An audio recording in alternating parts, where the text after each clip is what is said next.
যে পাওয়া মানুষকে অহংকারী এবং অমানুষ করে তোলে, সে পাওয়ার চেয়ে না পাওয়াই ভালো। আমি আমার না পাওয়াটা সবসময় সযত্নে লুকিয়ে রাখি, কারণ ওটা আমার সবচেয়ে কোমল স্থান। ওখানে কেউ আঘাত করলে আমার সহ্য করার ক্ষমতা থাকে না। আমি মনে করি না পাওয়া মানেই ব্যর্থতা নয়, হতে পারে সেটাই আমার হাজারো সফলতার শুরু। আসসালামু আলাইকুম, এমএন ব্লগ থেকে আমি নাসরিন রহমান বলছি। আশা করি আমার প্রিয় আপু এবং ভাইয়ারা যে যেখান থেকে আমার ভিডিও দেখছেন, দেশে এবং প্রবাস থেকে, সবাই ভালো আছেন, সুস্থ আছেন। আলহামদুলিল্লাহ, আল্লাহর অশেষ রহমতে আমিও ভালো আছি।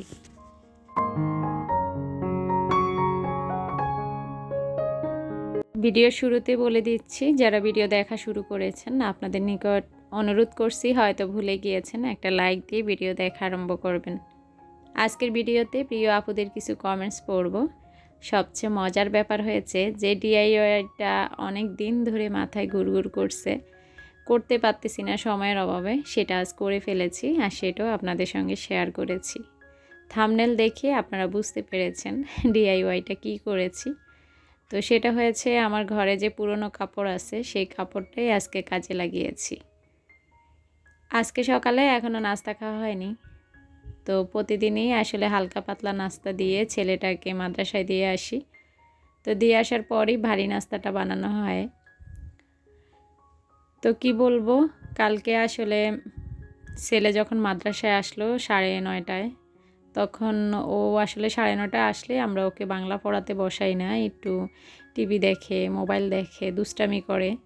তো কালকে যখন আমি ভিডিও দেখছিলাম শুয়ে শুয়ে, ও আমার সঙ্গে ভিডিও দেখছিল, তখন আমি my daily life and kitchen Shishir আপুর ভিডিও দেখছিলাম। তো শিশির আপু কালকে প্রথমেই ভিডিওর আলুর দম বানিয়েছে। তো সেটা দেখে আমার বাচ্চা বলতেছে যে মা, তুমি তো অনেক দিন আলুর দম বানাওনি। আসলে আমি যখনই নতুন আলু আসে তখনই আলুর দম বানিয়ে ওদেরকে আগে খেতে দিতাম। আর ওরা না আলুর দমটা দেখা যায় যে মুড়ি দিয়ে খেতে পছন্দ করে। তো এবার আসলে নতুন আলু এসেছে ঠিকই, বানানো হয়নি। কালকে শিশির আপুর আলুর দম দেখেই ছেলে এটা বলতেছিল, এখনই আলুর দম করে দাও। আমি সাথে সাথে শিশির আপুকে কমেন্টস করলাম যে ছেলে তো রাত্র করে আলুর দম খেতে চাচ্ছে, তোমার ভিডিও দেখতে বসে কি করব। তো শিশির আপু আবার কমেন্টসের উত্তর দিল যে তুমি করে দাও ছেলেকে। তো কি আর করার, ছেলেকে বললাম বাবা রাত্রেবেলা পারবো না, সকালে করে দিব। তো এই তো দেখেন, আমি তো মা, আসলে বাচ্চা কিছু চাইলে মাদের মন সব সময় খুঁটখুট করে যে বাচ্চা খেতে চেয়েছে। তো ওকে বলছি কি দিয়ে খাবা, ও বলেছে পরোটা দিয়ে খাবে। তো আমি আলুর দমটা করে নিচ্ছি আর এখানে পাশাপাশি পরোটা করতেছি। তো ছেলে তো মাদ্রাসায়, ও আসবে আসলে 1টা বাজে, মানে আসতে আসতে 1:30 হয়ে যায়। তো আমাকে বললো তখনই এসে সে খাবে আর কি। তো আমি ওর জন্য এখন পরোটা বানাবো না, পরোটার যে ডোটা সেটা রেখে দিব, আর আমাদের জন্য পরোটা ভেজে নিচ্ছি আর আলুর দমটা ওর জন্য রেখে দিব আর কি। তো আমি যেভাবে আলুর দম করেছি আসলে আমি সেইভাবেই করেছি, আপুটা আসলে আমি ফলো করিনি, কেননা ওরা যেভাবে খেতে পছন্দ করে আর কি। তো আমি আলুর দমটা সবসময় সেদ্ধ আলু দিয়ে করি, তবে আজকে আলুটা আমি এইভাবে ডাইরেক্ট কেটে দিয়ে দিয়েছি। তো এখানে আসলে আলুর দমের ভিতর আমি আদা বাটা, রসুন বাটা, জিরা বাটা, তারপরে এলাচ, দারচিনি, লবঙ্গ সব কিছু বাটা মশলাটা ইউজ করেছি। মোট কথা গোছের যত মশলা আর কি সেগুলা ইউজ করেছি। তো খেতে কিন্তু একদম গোছের যে ঝোলটা সেটার মতোই লাগে আর কি। তো দেখতে পেয়েছেন আলুর দমটা যখন একদম মাখো মাখো হয়েছে সেটা উঠিয়ে ফেলেছি। তা আমি প্রথমেই আপনারা কিন্তু দেখেছেন 2টা পরোটা ভেজেছি। আমি যখনই ছেলেকে মাদ্রাসায় দিয়ে এসেছি আপনাদের ভাইয়া বলতেছে আমি এক্ষুনি বের হব। তো তাড়াহুড়া করে আলুর দমটা করে তারপর 2টা পরোটা ভেজে আপনাদের ভাইয়াকে দিয়ে দিয়েছি। নিসা এবং নিয়াজ কিন্তু নিয়াজ মাদ্রাসায় আর নিসা হয়েছে স্কুলে। তো আমি আর বড় মেয়ে বাসায়। তো আমি এই যে 2জনের নাস্তা রেডি করে বড় মেয়েকে ডাকছি, ও কিন্তু পড়তেছে। তো যে মা খেতে আসো, আমরা 2জনে অন্তত নাস্তাটা খাই। তো যারা রেগুলার ভিডিও দেখেন তারা জানেন আমার মেয়ের 15 তারিখ থেকে, মানে কালকে বুধবার, বৃহস্পতিবার থেকে এসএসসি পরীক্ষা আরম্ভ। তো যারা এই মুহূর্তে আমার ভিডিও দেখতেছেন দোয়া করবেন আমার মেয়েটার জন্য। আল্লাহ যেন ওকে সুস্থ রেখে সবগুলো পরীক্ষা ভালোভাবে দিতে পারে এবং যেন ওর পরীক্ষাটা অনেক ভালো হয়। আমার মেয়েটার ইচ্ছা সে ডাক্তারি পড়বে। আল্লাহ যেন আমাদের মনের ইচ্ছাটাও পূর্ণ করে, ওর ইচ্ছাটাও পূর্ণ করে। তো যাই হোক, মেয়ে আমার আসলো, আমিও বসলাম, মেয়ে এখন নাস্তাটা খেয়ে নিচ্ছি আর কি। আসলে আমার পরিবার এবং যারা আমাকে চিনে বা আমার অনেক আপুরাও সবসময় বলে যে মেয়ে বড় হয়ে গিয়েছে। তো মেয়ে বড় হয়ে গিয়েছে, আসলে সুবিধা অসুবিধা সবই আছে। মেয়ে যত বড় হচ্ছে ততই কেন জানি আসলে বুকটা দুরপুর করছে, বিভিন্ন টেনশন কাজ করতেছে। তো যখন ছোট ছিল তখনই আসলে চিন্তাটা একরকম ছিল, আর যখনই বড় হয়ে যাচ্ছে তখনই আসলে কেমন জানি লাগে আর কি, বুঝাতে পারবো না সেটা আমার মতো যারা সন্তানের মা তারাই বুঝতে পারবেন। তো যাই হোক, নাস্তা টাস্তা কিন্তু খাওয়া শেষ, তারপর অনেক কাজ করেছি, সেগুলো শেয়ার করিনি। এসেছি এখানে, কালকে কিন্তু আপনারা দেখেছেন চাঁদ থেকে আমি কুমড়া এনেছি। তো একটা কুমড়া একদমই কচি, আসলে যখন আমি কেটেছি ভাবছিলাম আমি ভিডিও করব, আমার মোবাইলে চার্জ ছিল না তাই ভিডিও করা হয়নি। আর একটা কুমড়া বিচিটা প্রায় শক্ত হয়ে এসেছে, তবে দুইটা কুমড়াই কেমন জানি একটু হলুদ হলুদ টাইপের হয়েছে আর কি। আমার গতকালকের ভিডিওতে হিমু আক্তার আইডি থেকে নাসরিন আপু কমেন্টস করছিল যে আপু তোমার কুমড়ো দেখে খুবই ভালো লেগেছে, তো খেতে তো পারবো না, কিভাবে রান্না করো সেটা দেখিও। তারপর হয়েছে জেবা মুবাশির আইডি থেকে সুপি আপু একটা কুমড়া নষ্ট হয়ে গিয়েছে বলে আপু আসলে খুব আফসোস করেছিল। তো ভাবছি কুমড়াটা যেহেতু রান্নাই করছি, ভিডিও একটু লম্বা হলেও শেয়ার করে দেই। তো আপু তোমরা হয়তো দেখতে পাচ্তেছ, আমি এখানে কুমড়াটা প্রথমে একটু বড় সাইজ করে কেটে নিয়েছি। এটা গাছের কুমড়া, খুব সহজে সিদ্ধ হয়ে যাবে। তারপর আমি তেল দেইনি, কিন্তু পাইপ্যানে আগে একটা ডিম ভেজেছিলাম তো বাচ্চার জন্য, সেই পাইপ্যানটা একটু তৈলাক্ত, সেটাতে আমি কুমড়াগুলা হালকা ভেজে নিয়েছি। আমার মা দেখতাম কচি কুমড়া কচি লাউ এভাবে হালকা একটু তাওয়ার মাঝে এভাবে ভেজে নিত। তো যখন জিজ্ঞেস করতাম ভাজছে কেন, তখন বলতো যে পানিটা আছে সে পানিটা কিন্তু শুকিয়ে যায়, কুমড়া এবং লাউয়ের গায়ে যে পানিটা থাকে আর কি, তো পানিটা যখন শুকিয়ে যায় তখন নাকি এটা খেতে আরও মজা লাগে আর কি। তার জন্য আমি মাঝে মাঝে এইভাবেই রান্না করতাম। তো আমিও আজকে এই যে প্রথম ভেজে নিয়েছি এটা। তবে আমি ছোট যে কুমড়াটা সেটার কিছু কিছু সিল্কা সহ রেখেছি, আর বড় যে কুমড়াটা সেটা আমি পুরাপুরি দেখা যায় সিল্কাটা ফেলে দিয়েছি। তো তারপর এখানে আমি কিছু পেঁয়াজ দিয়ে সেটা একটু ভেজে নিয়েছি। তারপর এখানে রসুন বাটা আর জিরা বাটা, হলুদ মরিচ লবণ দিয়ে কষিয়ে নিয়েছি। তো তারপর তো দেখতে পেয়েছেন রেগুলার যেভাবে তরকারি রান্না করি, কুমড়াটা কতক্ষণ কষিয়ে আমি এখানে পানি দিয়েছি। আর এটা আমি রান্না করব, ইলিশ মাছ দিব 2 পিস, আর একটা ইলিশ মাছের মাথা, বড় সাইজের একটা ইলিশ মাছের মাথা কেটে কুটে নিয়েছি, সেটা দিব। তো ইলিশ মাছটা আমি হলুদ মরিচ লবণ মাখিয়ে এক সাইডে রেখে পাশের চুলায় কিন্তু ভেজে নিয়েছি। আর যখনই আমি দেখেছি যে আমার এই যে কুমড়াটা পুরোপুরি সিদ্ধ হয়ে গিয়েছে, তখনই আমি মাছটা এবং ধনিয়া পাতাটা দিয়ে বলক দিয়ে উঠিয়ে ফেলব।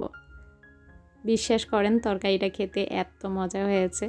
আমার প্রিয় আপুরা যারা আমার সবজি বাগান পছন্দ করেন এবং নিজের হাতে আমি তরকারিগুলো এনে রান্না করি সেটাও দেখতে ভালোবাসেন, তাদের উদ্দেশ্যে বলছি, আপনাদেরকে খাওয়াতে পারবো না, তবে আপনারা কিন্তু সবসময় দোয়া করেছেন আমার গাছগুলোতে যেন ফুলে ফলে ভরে থাকে, তাই আমিও আপনাদের নিকট দোয়া রইল আল্লাহ যেন আপনাদের মনের আশাও আল্লাহ পূর্ণ করে।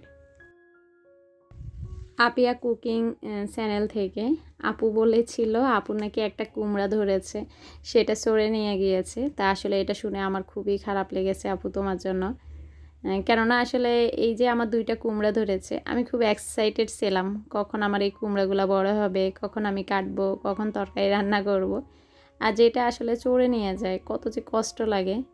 তো আমি আপুর কমেন্টসটা পড়ে কালকে খারাপ লেগেছে আসলে, তাই কমেন্টসটা পড়লাম আর কি। তারপর এভরিডে ব্লগ অ্যান্ড ফুড থেকে আপু আমাকে বলেছে, আপু আমার লাউ গাছে 1 আঙ্গুল সমান লাউ হয়ে পচে যায়, কারণ কি বলার জন্য। তা আপু আমি যতটুকু জানি যখন গাছে ভিটামিনের অভাব হয় তখন নাকি ফল একদমই ঝরে যায়, আবার যদি মৌমাছি না বসে তখন আর নাকি ফল ঝরে যায়, মানে পরাগায়ন না হলে আর কি ফল টিকে না বেশিরভাগ। তো পরাগায়নটা পরে, কেননা যদি পরাগায়ন নাই হতো তাহলে তোমার লাউ বেরও হতো না। তো তোমাকে বলছি কোনো একটা নার্সারিতে যেয়ে তুমি ওনাদেরকে বলবা এই সমস্যার কথা, সেখানে কিন্তু ভিটামিন জাতীয় গাছের জন্য ওষুধ পাওয়া যায়, সেটা এনে তুমি দাও, দেখবা মানে লাউগুলা টিকে যাবে। তো যাই হোক, রান্না শেষে আপনাদের ভাইয়া গতকালকে টমেটো এনেছিল, সিম এনেছিল, কফি এনেছিল, সেগুলো আমি ঠিক করে রেখেছি। তো টমেটো যেগুলো আগের পেকেছে সেগুলো আমি ফ্রিজে বক্সে করে রেখে দিয়েছি, সিমগুলো রেখে দিয়েছি। আর কফিটা এখনও রাখিনি, ফুলকপি, সেটা আমি ছোট ছোট টুকরা করে তারপর বক্স করে ফ্রিজে রেখে দিব আর কি। তো রান্না শেষ করে কিন্তু নামাজ পড়েছি, আপনাদের ভাইয়া আমরা সবাই মিলে আজকে খাবার খেয়েছি। তারপর অনেকক্ষণ রেস্ট করে আমি আসর নামাজ পড়ে এসেছি আজকে ডিআইওয়াই করার জন্য। আর ডিআইওয়াইটা কয়েকদিন ধরে মাথায় গুড়গুড় করছিল, কবে করব। রান্নাঘর যে গুছাচ্ছিলাম আর কি, তো আগে আমার ওয়াটার পটগুলা যে ঝুড়িতে রাখতাম সেই ঝুড়িটাতে তো আমি গাছ রেখেছি, তো তার জন্য ওয়াটার পটগুলা এদিক ওদিক সবগুলা ছড়িয়ে থাকে। তো ভাবছি আসলে বাইরে থেকে ইচ্ছা করলে একটা ঝুড়ি কিনে আনা যায়, তো সেটা কেন করব, মাথায় বুদ্ধি এসেছে। এই যে কোয়ার্কের যে জুতার বক্সটা আর কি, সেটা আমি রেখে দিয়েছিলাম একটু বড় সড়ো দেখে।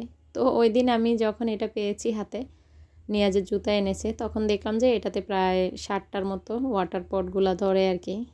তো তার থেকে আমার মাথায় আইডিয়া এসেছে যে এই বক্সটা দিয়ে আমি কিছু একটা বানাবো, তারপর আমার ওয়াটার পটগুলা রাখতে পারবো। আর দেখতে পেয়েছেন যে একটা কাপড় লাগাচ্ছি, সেটা হয়েছে আমার নিসামণির একটা উল জাতীয় কোটির মতো আর কি, সেটা ওর গায়ে তো আর লাগে না, তো সেটাই আমি এখানে ইউজ করতেছি। আর ইউজ করতে এসে এত বিপদে পড়েছি জানেন না, মানে কাপড়টা আসলে ছোট আর আমার বক্সটা খুব বড়, তো যা পেরেছি তাল্লি তুল্লি বেশি পড়েছে আর কি। তবে সেটা কোনো ব্যাপারই না, আমি এটাকে এমনভাবে ঢেকে দিব যেন তাল্লি তুল্লিটি বেশি না বোঝা যায়। আর এটা কিন্তু খুবই সহজ, আমার অনেক আপুরা বলেন যে আপু এটা কিভাবে করব, ধৈর্য কুলায় না। আসলে তেমন কিছু না, হট গ্লু গান হলে যেভাবে আমরা র্যাপিং করি যে কোনো কিছুর উপরে, আপনারা সব মানে খুব দ্রুতই কিন্তু এটা র্যাপিংয়ের মতো করে নিতে পারবেন। তো এই যে কিছু কিছু অংশ পাকা বা জোড়া পড়েছে, সেগুলো আমি ঢাকার জন্য কি ইউজ করতেছি সেটাও আমি দেখিয়ে দেব। এখানে আমি একটা পলিথিনের মতো ফুল কেটে নিয়েছি, সেটা এখানে ইউজ করব। আর যে অংশগুলো দেখা যায় সেখানে একটা লেস ইউজ করব। তা আমি কিভাবে দিচ্ছি আপনারা দেখতে থাকুন।